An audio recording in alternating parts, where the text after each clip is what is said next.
하나님께서 귀한 찬양 기뻐 받으신 줄 압니다. 수고하신 시온 찬양대 앙상블 감사를 드립니다. 늘 찬양으로 헌신하는 EDL 찬양단에게도 지하의 말씀 드립니다.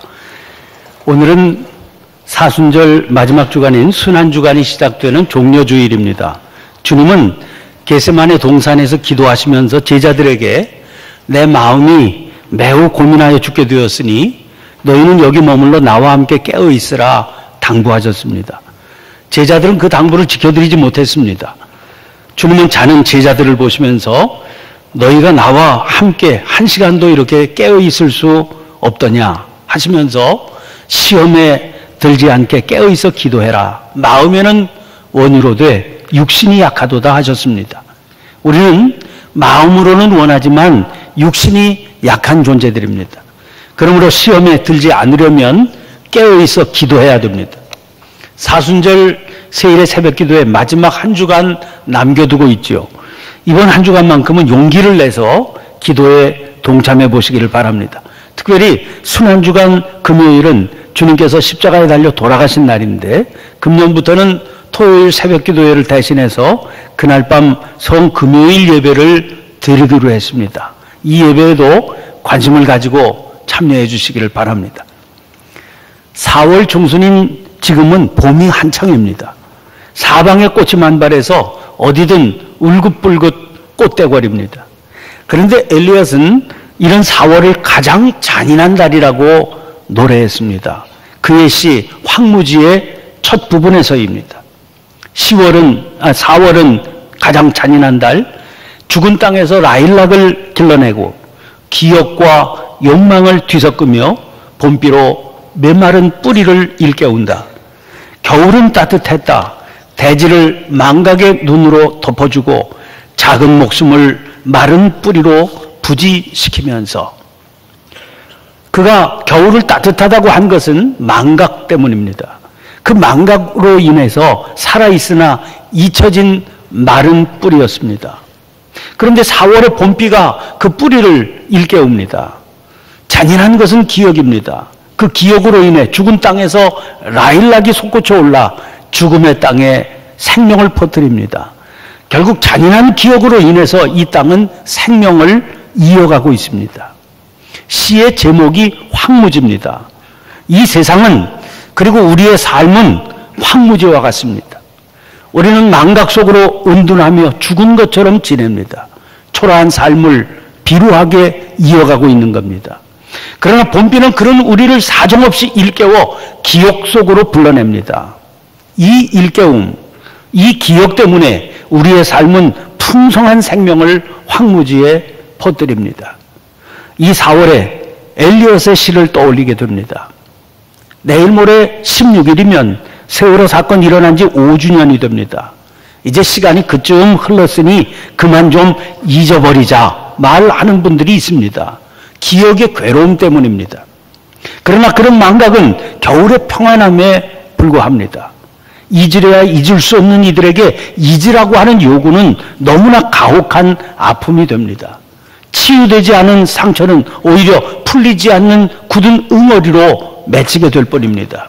아픈 상처의 치유를 위해서는 우리는 메마른 뿌리를 일깨우는 봄비의 잔인함을 택할 수 있어야 됩니다. 그래야 황무지 같은 이 세상은 생명의 꽃대궐이 될 수 있습니다. 잔인한 달 4월에 다시 큰 재난을 만나게 됐습니다. 강원도 속초, 간성 지역 그리고 강릉 지역의 산불입니다. 늦은 밤 텔레비전으로 중계를 보듯 뉴스를 보면서 그 규모에 놀랐습니다. 바람은 세찬데 밤에는 진화가 어렵다는 소리를 들으며 걱정 속에 잠자리에 들었습니다. 다행히 다음날 불길이 잡혔다 하는 소식을 듣기는 했지만 피해가 얼마나 심각하겠습니까? 잔인한 달을 생명이 풍성한 달로 바꾸어 놓을 수 있는 게 인간입니다. 그것이 사랑의 힘이기도 하지요. 다음날 신문 보니까 진화 현장에서 피어난 희생적인 사랑의 모습들이 곳곳에서 꽃처럼 피어났습니다.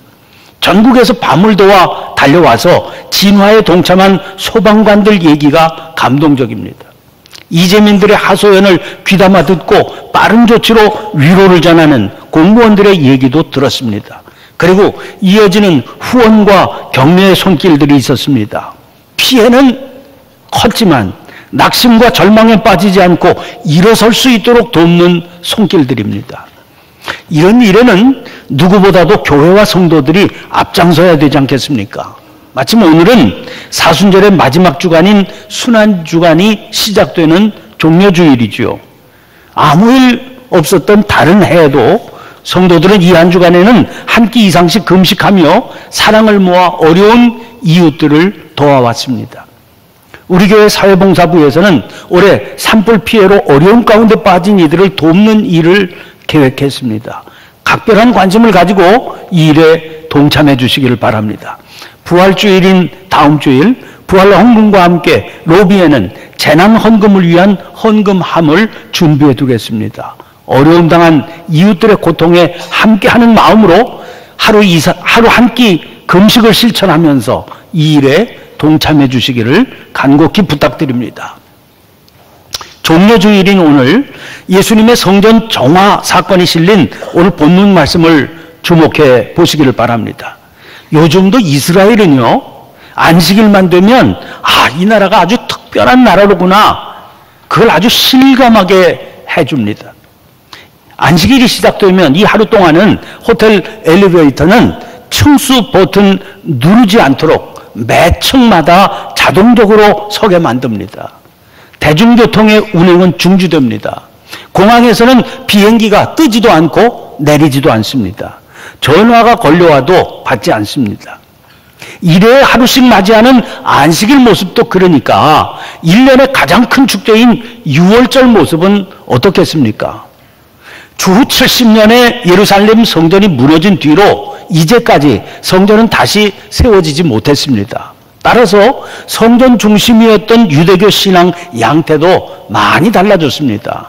한마디로 예전 같지 않은 거지요. 그런데도 오늘의 모습이 그렇게 철저합니다.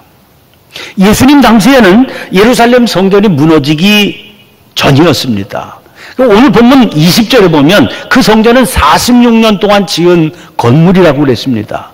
헤롯이 지은 그 성전은 역사상 가장 화려한 성전이었습니다.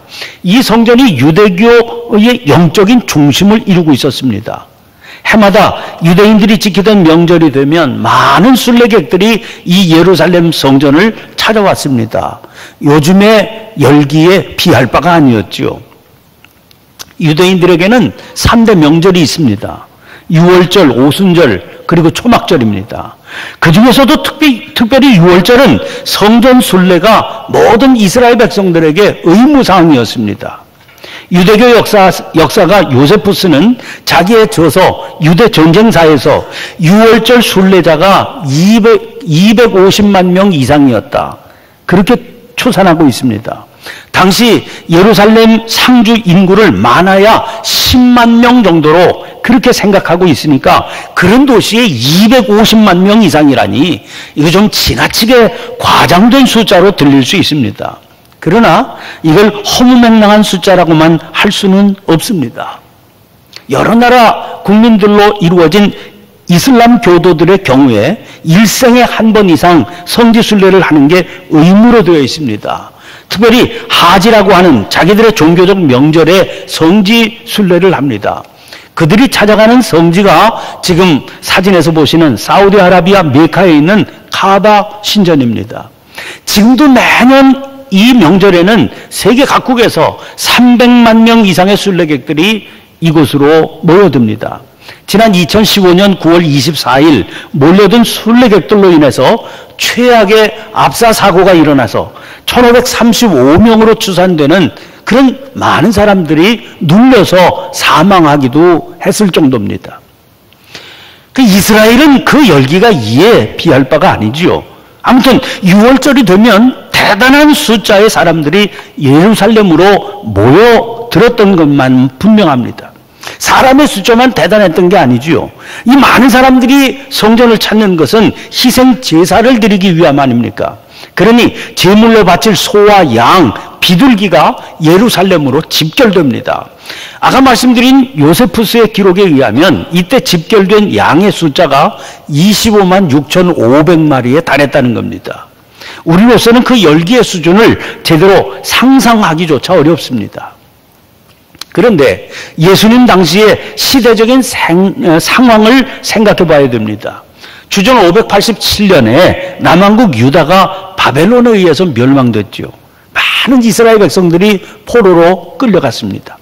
주전 538년 바사의 고레스 왕이 유대인들의 귀환을 허락했습니다. 그러나 유대인들 중 일부는 스스로 귀환을 포기했습니다. 그 뒤로 이들이 세계 각지로 흩어져서 살기 시작했습니다. 예수님 당시에 팔레스타인 지역 바깥에 흩어져 살던 디아스포라를 약 500만 명 이상으로 추산하고 있습니다.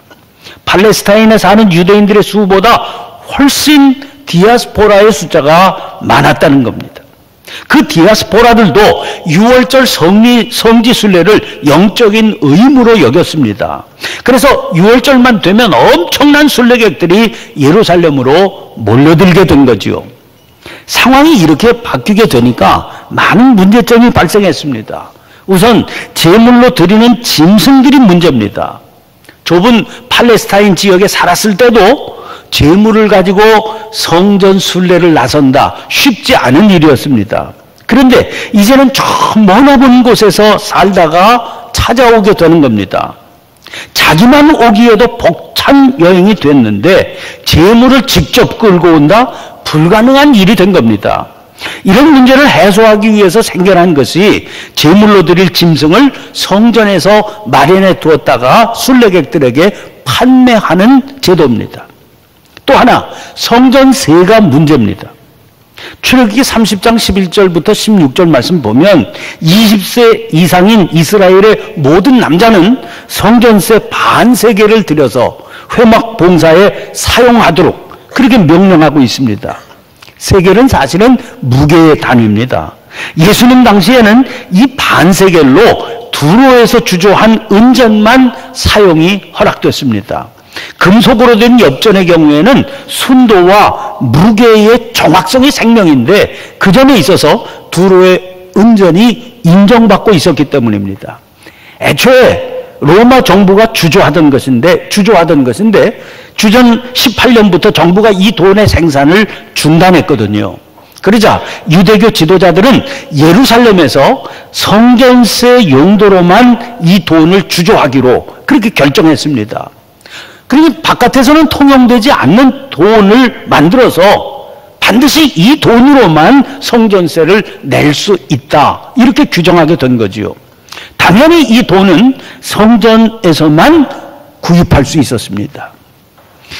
여러분, 이게 어느 날 갑자기 만들어진 제도가 아닙니다. 시대의 상황이 자꾸만 그렇게 바뀌어간 것입니다. 성전에서 제물을 구입할 수밖에 없게 됐고 성전세 처리도 그렇게 흘러간 겁니다.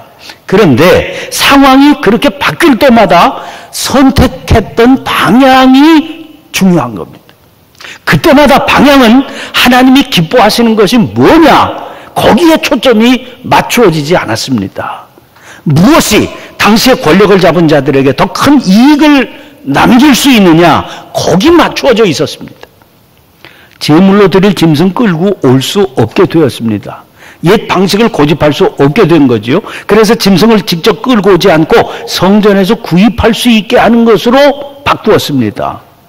이제 이걸 판매하는 사람들이 필요하게 되지 않았겠습니까? 그러려면 필요한 경비를 이익으로 남길 수 있게 해 주어야 되지요. 여기서부터 성전 안에 시장의 원리가 개입됩니다. 더 많은 이익과 경쟁, 그리고 판매를 허가하는 권한 같은 것들입니다. 성전세도 역시 마찬가지입니다. 성전세 제도는 하나님의 명령으로 시작된 겁니다. 문제는 나라가 망했다는 거고 돈이 바뀌었다는 겁니다. 이것도 역시 옛 방식을 고집할 수 없게 됐죠. 억지로라도 제도는 바뀌어야 됐습니다. 그런데 그 방향을, 권한을 가진 사람에게 어떤 것이 유익을 더 많이 주느냐 하는 것에 초점이 맞추어진 겁니다. 예수님 당시에는 이런 시대적 상황에 따라서 유월절 성전 제사가 유대교의 영적 타락의 한 단면처럼 되어버렸습니다.